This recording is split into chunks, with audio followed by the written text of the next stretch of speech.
یہ سفیر ہے، یہ بدر منیر ہے، یہ روشن دماغ ہے، یہ روشن ضمیر ہے، یہ ان کی وفائیں پیاری، ان کی ادائیں پیاری، ان کی صدائیں پیاری، ان کی دعائیں۔ بلا تاخیر عالم اسلام کے مقبول خطیب محترم جناب حضرت مولانا عبدالحنان صدیقی صاحب سے گزارش ہوں کہ وہ آئیں اور پرمغز خطاب فرمائیں۔ السلام علیکم ورحمۃ اللہ وبرکاتہ۔ درود شریف پڑھو، اللہم صلی علی محمد وعلی آلہ کما صلیت علی ابراہیم وعلی آلہ۔ الحمدللہ الحمدللہ وکفا وسلام علی عبادہ الذین اصطفیٰ، خصوصاً علی سید الرسل وخاتم الانبیاء، ارسلہ بالحق بشیرا ونذیرا وداعیا الی اللہ بإذنہ وسراجا منیرا،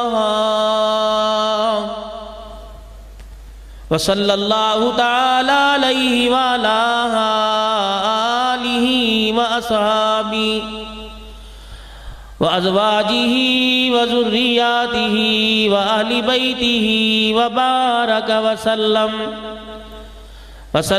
تسلیما کثیرا کثیرا۔ اما بعد فاعوذ باللہ من الشیطان الرجیم، بسم اللہ الرحمن الرحیم۔ ان اللہ لا یغیر ما بقوم حتی یغیروا ما بانفسہم، وقال اللہ سبحانہ وتعالی قل ان کنتم تحبون اللہ فاتبعونی یحببکم اللہ ویغفر لکم ذنوبکم واللہ غفور رحیم۔ آمنت باللہ صدق اللہ مولانا العلی العظیم۔ درود شریف۔ اللہم صلی علی محمد وعلی آل محمد کما صلیت علی ابراہیم وعلی آل ابراہیم انکا حمید مجید۔ اللہم بارک علی محمد وعلی آل محمد کما بارکت علی ابراہیم وعلی آل ابراہیم انکا حمید مجید۔ خودی کو کر بلند اتنا کہ ہر تقدیر سے پہلے خدا بندے سے خود پوچھے بتا تیری رضا کیا ہے، کی محمد سے وفا تو نے تو ہم تیرے ہیں، یہ جہاں چیز ہے کیا لوح و قلم تیرے ہیں۔ صدر ذی وقار واجب الاحترام جو چلے گئے، جو رہ گئے، سارے معزز علماء کرام، اہلیان علاقہ، معززین شہر، محفل و حمد و نعت کے جتنے انتظامی امور سنبھالنے والے حضرات اور جتنے ثناخوان مصطفیٰ صلی اللہ علیہ وسلم یہاں تشریف لائے، ان کا پڑھنا، آپ کا سننا اللہ اپنی بارگاہ میں قبول فرمائے۔ قرآن کریم کی تلاوت ہوئی اس وقت سے لے کر اب تلک جو کلام، جو تلاوت ہوئی، جس نے تلاوت کی صورت میں پڑھا، جس نے ثنا خوانی کی، اب یہ گفتگو ہو رہی ہے، ہر ایک کا بات کرنے کا، تلاوت کرنے کا، نعت پڑھنے کا مقصد یہ کہ ہمیں اللہ کا قرب نصیب ہو جائے اور حضور اکرم صلی اللہ علیہ وسلم کی تابعداری نصیب ہو جائے۔ میں دور نہیں جاتا اور کوئی بات میں ایسی بچکانا نہیں کرتا کہ جو عوام الناس اس کو آسانی سے قبول نہ کر سکتی ہو۔ تو ایسی گفتگو میں کرتا نہیں، یقین جانے جب یہ کھانے کے لیے وہاں گیا، وضو کی نماز پڑھی اور جب یوں کر کے میں نکلنے لگا تو قبرستان کی دیوار آئی، تو میرے دل میں بات آئی، میں نے کہا میں جا کے یہ بات ضرور کہوں گا تمہاری طرف سے، جو تم نے مجھے پیغام دیا میں ضرور سنا کے آؤں گا کہ وہ والے ہم سے کہہ رہے ہیں جن کو اپنے ہاتھوں سے قبر میں اتارا، وہ ہم سے کہہ رہے ہیں کہ جن چیزوں کو تم کامیابی کا سبب سمجھتے ہو، اللہ کی قسم قبر میں آ کے پتہ لگا وہ ساری چیزیں ناکامی کا سبب ہے۔ یہ سن لو، یہ پیغام دے رہے ہیں بھائی، میں نے تمہارا پیغام ان تک پہنچا دیا، اب بھی ہوش نہ سنبھالیں میں اور یہ، پھر ہماری کم نصیبی کم بختی ہے۔ تو میں نے پوچھا میاں کامیابی قبر میں اللہ پاک نے کس چیز سے عطا فرمائی؟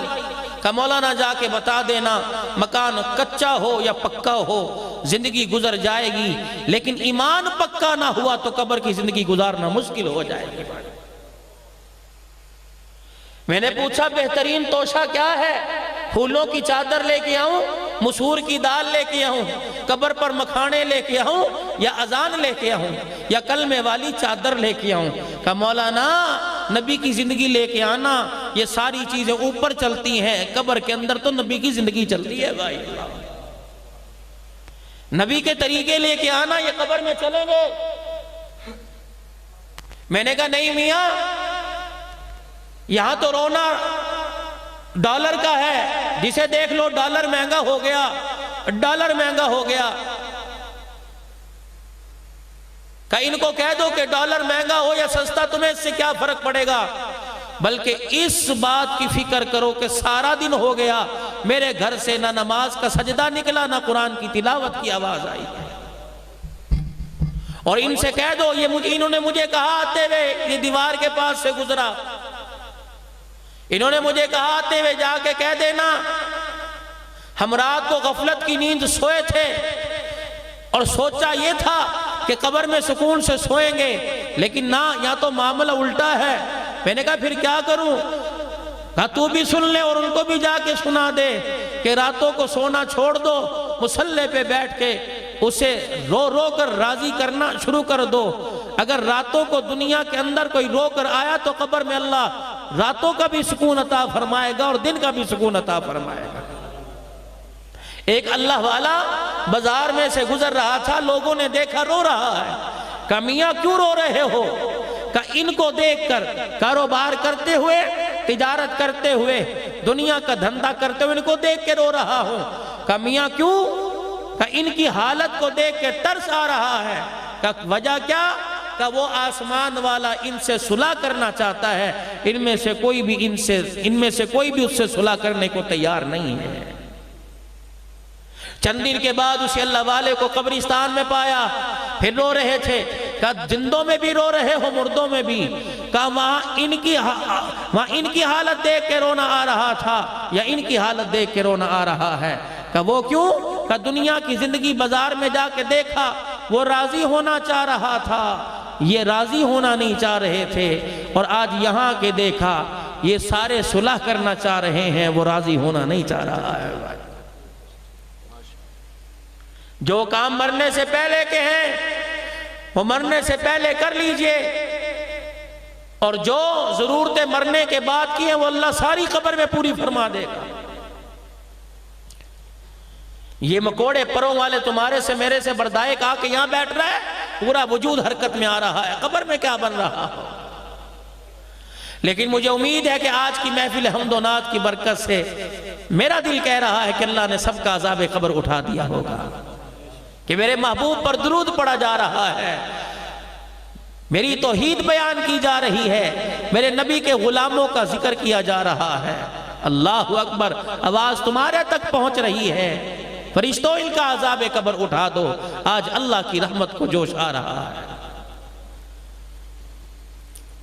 ابھی بھائی ظفر شہزاد صاحب آپ کے سامنے فرما رہے تھے کہ دیکھو تبدیلی، اور واقعی جب امام الانبیاء محبوب کبریا جناب مدنی کریم صلی اللہ تعالی علیہ وسلم نے حرا کے دامن سے قرآن کی دولت لا کر جب مکے کے لوگوں کو سنائی تو پھر ان کی زندگی میں تبدیلی کیسے آئی؟ حضرت عمر رضی اللہ تعالی عنہ کا زمانہ ہے، ایک علاقے کا گورنر حضرت سعید بن عامر رضی اللہ تعالی عنہ کو بنا کر بھیجا۔ حضرت عمر کی عادت تھی کہ 3-4 مہینے بعد اس علاقے کا دورہ کرتے، وہاں کی عوام سے پوچھتے کہ تمہارے علاقے میں جو میں نے گورنر تمہارا خادم مقرر کیا اس کا برتاؤ تمہارے ساتھ کیسا ہے؟ تو کچھ عرصے کے بعد سیدنا عمر بن خطاب اللہ اکبر رضی اللہ عنہ گئے اور جا کے پوچھا کہ تمہارے علاقے کا گورنر تمہارے ساتھ کیا برتاؤ کرتا ہے؟ انہوں نے کہا حضرات باقی سارے کام پورے ہیں لیکن 4 ہمیں اس سے شکایتیں ہیں۔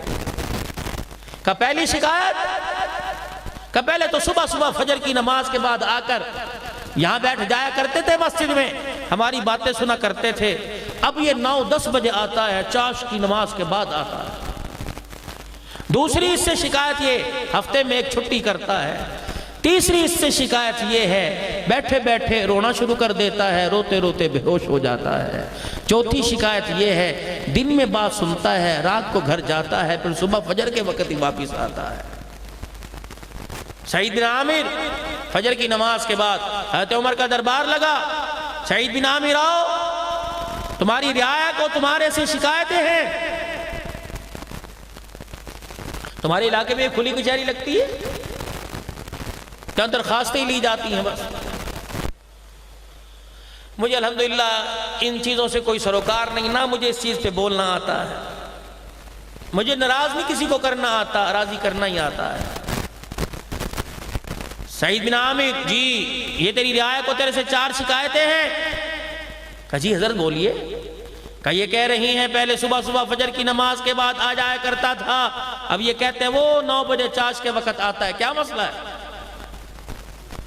جناب سعید بن عامر رضی اللہ تعالیٰ عنہ کہنے لگے عمر تیرے علاوہ کوئی پوچھتا تو اللہ کی قسم اسے کبھی نہ بتاتا،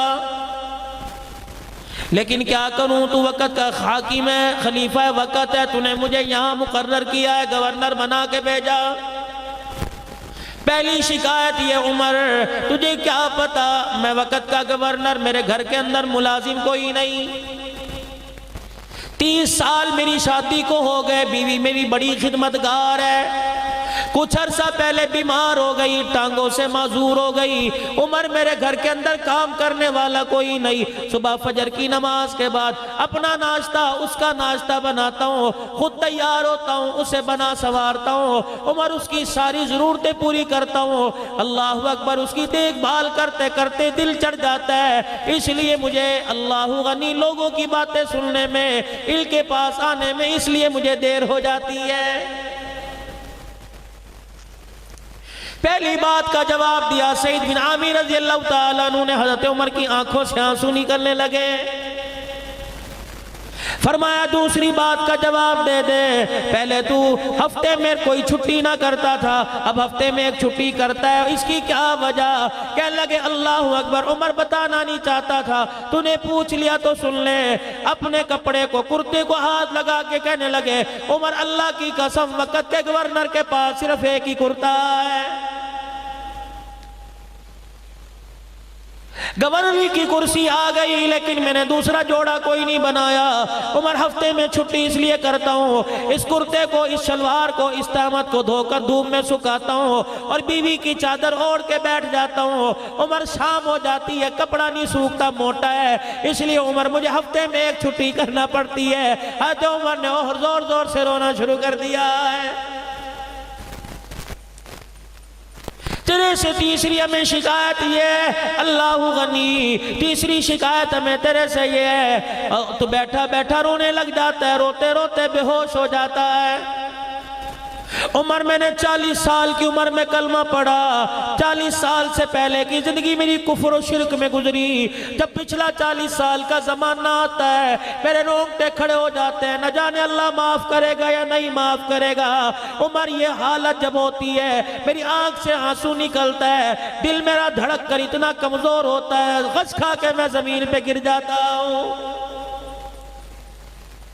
حالانکہ نبی کے صحابہ کے بارے میں اعلان کر دیا، بلکہ سارے کافروں کے بارے میں اعلان کر دیا کہ جو نبی کے لائے ہوئے دین کو اپنائے گا، جو کلمہ پڑھے گا، الاسلام یہدم ما کان قبلہ، فرمایا جو کلمہ پڑھے گا اللہ جل شانہ اس کی پہلی زندگی کے سارے گناہوں کو معاف فرما دے گا۔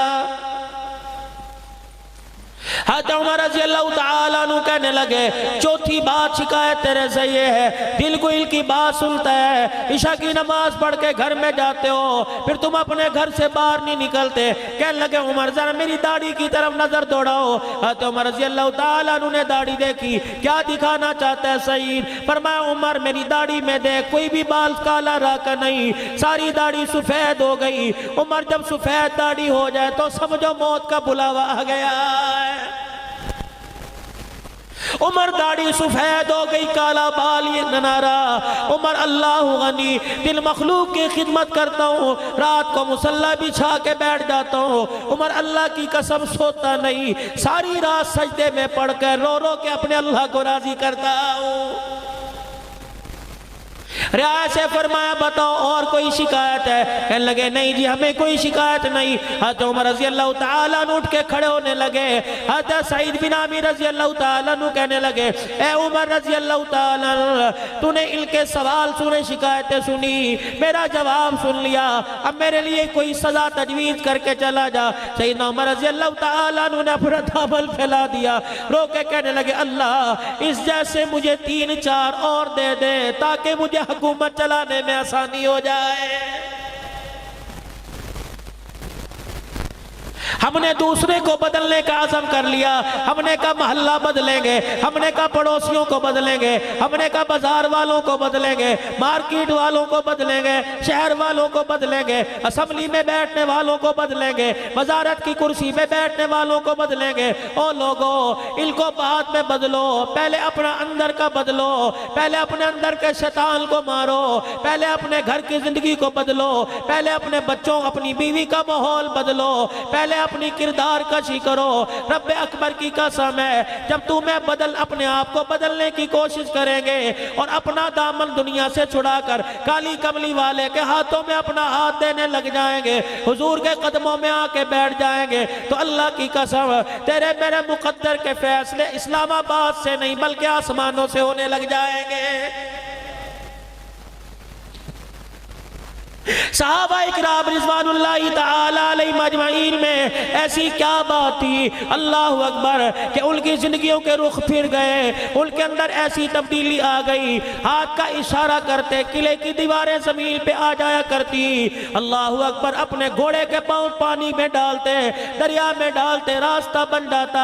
ان کے اندر ایسی کیا بات تھی، زور سے آواز دیتے، ہوائیں ان کی آوازوں ان کی بات کو لے کر صحابہ اکرام رضوان اللہ تعالی علیہ مجمعین تک جو ان سے بچھڑے ہوئے تھے ان تک جا کے پہنچا دیا کرتی۔ اللہ غنی ان کے اندر یہ کیسی بات تھی، کس نے رنگ بھر دیا؟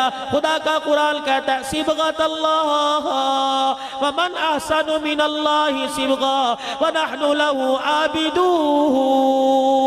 رنگ اللہ کا، اللہ کے رنگ سے بہتر کس کا رنگ ہو سکتا ہے؟ او لوگوں اللہ کا رنگ یہ ہے جب اللہ کسی سے بھلائی کا ارادہ فرماتے ہیں تو اسے دین کی سمجھ عطا فرماتے ہیں۔ آج ہمارے پاس ہر چیز کی سمجھ آ گئی لیکن میرے عزیزوں دین کی سمجھ نہ آئی۔ اگر دین کی سمجھ آ جاتی تو میرے عزیزوں کبھی تیری میری نماز قضا نہ ہوتی، کبھی تیرا میرا قرآن کی تلاوت کا سپارہ نہ چھوڑتا، حضور پاک صلی اللہ علیہ وسلم کی مبارک زندگی تیرے میرے دروازے پہ دستک دے کے چلی نہ جاتی۔ اللہ کی قسم میرے عزیزوں آج ہمارے پاس کسی چیز کی کمی نہیں، اگر چیز کی کمی تو نبی کی مبارک طریقوں مبارک زندگی کی کمی ہے۔ مجھے کیا بات یاد آ گئی، حضرت عمر رضی اللہ تعالیٰ عنہ کا دور ہے، صحابہ اکرام آ کے بیٹھ گئے، کون عمر؟ اللہ۔ صحابہ اکرام کا قافلہ ملک شام کی طرف گیا، قافلے والوں کی طرف سے پیغام آ گیا، کچھ عرصے کے بعد خلیفۃ المسلمین کے اللہ اکبر دور کے اندر جو قافلہ گیا ملک شام کی طرف سے میرے عزیزوں پیغام آ گیا، جس راستے پہ قافلہ ڈالا تھا جنگل کے درندے راستے پہ آ کے بیٹھ گئے، کئی دن ہو گئے راستہ نہیں دے رہے ہیں۔ حضرت امیر المومنین عمر فاروق رضی اللہ تعالیٰ عنہ کا بیٹا عبداللہ بن عمر کھڑا ہوا، اپنی سواری پر سوار ہوا، قافلے کی طرف ملک شام کی طرف روان ہوا ہوئے، اور جا کے قافلے والوں سے ملے، فرمایا کیا بات ہے؟ کہ قدم قدم پہ رکاوٹیں، قدم قدم پر اللہ غنی جنگل کے درندے ہمارا سامنا کرتے ہیں، ہمیں راستہ عبور کرنے نہیں دیتے۔ عبداللہ بن عمر رضی اللہ تعالیٰ عنہ آگے بڑھے، دیکھا ایک راستے پہ جنگل کے خوخار بھیڑیے بیٹھے ہوئے تھے، درندے شیر بیٹھے ہوئے تھے۔ عبداللہ بن عمر رضی اللہ تعالیٰ عنہ آگے بڑھے اور جا کے ایک جنگلی درندے کا کان پکڑ کے مروڑ دیا، فرمایا شرم نہیں آتی تجھے؟ پتہ کوئی نہیں میں امتی کس کا اور بیٹا کس کا ہوں؟ اور جنگل کے درندے سن لے، تیرے سے عام آدمی مخاطب نہیں ہے، تیرے سے عمر کا بیٹا اور محمد الرسول اللہ کا امتی مخاطب ہو رہا ہے، تو نبی کے غلاموں کا راستہ روکتا ہے۔ رب ذوالجلال کی قسم تجھے کالی کملی والے کا حیا کیوں نہیں آتا ہے؟ تاریخ لکھنے والوں نے لکھا، ابن خالبن ابن حشام جیسے لکھنے والوں نے لکھا، اللہ غنی فرمایا جب حضرت عمر رضی اللہ تعالیٰ عنہ کے بیٹے نے جنگل کے درندوں کو للکارا، چیخیں مارتے ہوئے جنگل کے درندے جنگل کی طرف دوڑ گئے۔ کیا تمہیں وقت وہ یاد کوئی نہیں؟ حضرت سعد بن وقاص رضی اللہ تعالیٰ عنہ اللہ اکبر قافلہ لے کے جا رہے ہیں، کہاں جا رہے ہیں؟ دین متین کی سربلندی کے لیے جا رہے ہیں، اللہ کا دین کچھے پکے مکان تک پہنچ جائے، ہر ایک کے دروازے تک پہنچ جائے، جا رہے ہیں۔ راستے میں دریا آ گیا اور آپ نے دریا عبور کر کے آگے جانا تھا، آپ نے اپنے گھوڑے کے پاؤں دریا کے اندر ڈال دیے۔ یا اللہ تیرے نبی کے غلام تیرے نبی کا پیغام لے کر، تیرے نبی سے وعدہ کیا ہوا پورا کرنے کے لیے، تیرے نبی کا پیغام لے کر، قرآن لے کر اللہ افریقہ کے جنگلوں کی طرف جا رہے ہیں، ان بستیوں میں جا رہے ہیں۔ یا اللہ جہاں آج تک قرآن سنانے والا کوئی نہیں پہنچا، الہ العالمین رستے میں دریا کی موجیں حائل ہو گئی، فرمایا قافلے والوں اپنی سواری سے اترو اور 2 رکعت صلاۃ الحاجت پڑھو، پھر سواری پہ بیٹھو، اپنے جانور کے پیروں کو دریا میں کر دیا، فرمایا او دریا اب غلامان مصطفیٰ ہے، اپنے راستہ اپنے پرلی طرف جانا ہے، اب اللہ کے نبی کے غلام تجھے حکم دیتے ہیں کہ ہمارے لیے راستہ بنا دے۔ رب اکبر کی قسم ہے، تاریخ شاہد ہے، جب صحابہ نے دریا میں گھوڑے دوڑائے، کچے فرش کی اتنی آواز نہیں آتی تھی جتنا پانی کے اندر گھوڑوں کے ٹاپوں کی آواز آ رہی تھی۔ جب سارا دریا سارے صحابہ نے عبور کر لیا، ایک صحابی بوڑھا ہے محمد کریم صلی اللہ تعالیٰ علیہ وسلم کا رونے لگ گیا۔ حضرت سعد بن وقاص رضی اللہ تعالیٰ عنہ نے پوچھا کیوں رو رہا ہے؟ کہنے لگا ہے سعد دریا عبور کرتے ہوئے میرا لکڑی کا پیالہ پانی میں گر گیا ہے۔ فرمایا پیالہ تجھے اور دلا دوں گا، جہاں جا رہے اس ملک سے تجھے اور خرید کے دے دوں گا۔ کہا سعد یہ بات نہیں، پیالے تو اور مل جائیں گے، لیکن اس پیالے کی خاصیت یہ تھی، یہ پیالہ مدنی کریم صلی اللہ علیہ وسلم نے مجھے تحفے میں دیا تھا، اس پیالے میں حضور دودھ پانی پیا کرتے تھے۔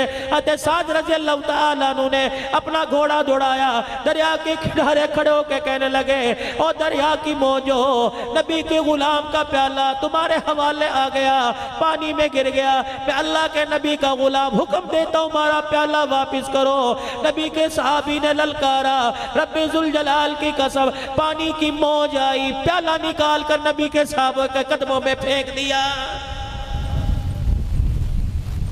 کیا افریقہ کے جنگلوں کے اندر، میں تبدیلی کی بات کر رہا ہوں، کیا افریقہ کے جنگلوں کے اندر عقبہ بن عامر رضی اللہ تعالیٰ عنہ قرآن کا پیغام لے کے نہیں گئے؟ وہاں کے لوگوں نے کہہ دیا تم غلامان مصطفیٰ ہو، اللہ اکبر، تمہاری غلامی اپنی جگہ، لیکن یہاں جنگل کے خوخار درندے کسی کو ٹھہرنے نہیں دیتے۔ یاران مصطفیٰ صلی اللہ تعالیٰ علیہ وسلم نے سارے قافلے والوں کو پیغام دیا جلدی کرو، وضو کر کے 2 نفل پڑھو۔ پھر عقبہ بن عامر رضی اللہ تعالیٰ عنہ اونچے درخت پہ چڑھ گئے، جنگل کی طرف منہ کر کے کہنے لگے او جنگل کے درندوں، ہمیں عام نہ سمجھنا، ہم وہ لوگ ہیں جن کے لیے بھولی مصطفیٰ کی پھیلی، جن کے لیے آنسو مصطفیٰ کے نکلے، جن کا مقام اللہ کریم کے پیارے نبی نے بدر کے میدان میں لگوایا۔ جب 313 بدر کے میدان میں لے کے گئے، اللہ پاک کے نبی نے ہمارا مول لگا دیا، ہمارے ایمان اور ہمارے معیار کی قیمت لگا دی۔ پروردگار عالم کے پیارے نبی نے ہماری طرف انگلی کا اشارہ کر کے کہا تھا، یا اللہ میں ساری زندگی کی کمائی لے کے آ گیا، میں ساری زندگی کی جمع پونجی لے کے آ گیا، اللہ یہ بچ گئے تو تیرا دین بچ جائے گا، اللہ یہ مٹ گئے تو دھرتی پر قیامت تک تیرا نام لینے والا کوئی نظر نہیں آئے گا۔ فرمانے لگے وہ جنگل کے دریل دو، ہم تمہیں حکم دیتے ہیں، ہم نبی کے غلام ہیں، ہم نے آج شام یہاں پڑاؤ کرنا ہے، رات گزارنی ہے، ہمارے لیے جنگل خالی کر دو۔ دنیا انسانیت نے دیکھا، آسمان کے ستاروں نے دیکھا کہ شیرنی اپنے منہ میں بچے لے کے چگھاڑتی ہوئی جا رہی تھی، ان کی چگھاڑ سے پتہ لگ رہا تھا اگر تم نبی کے غلام ہو تو ہم نبی کے غلاموں کے بھی غلام ہیں۔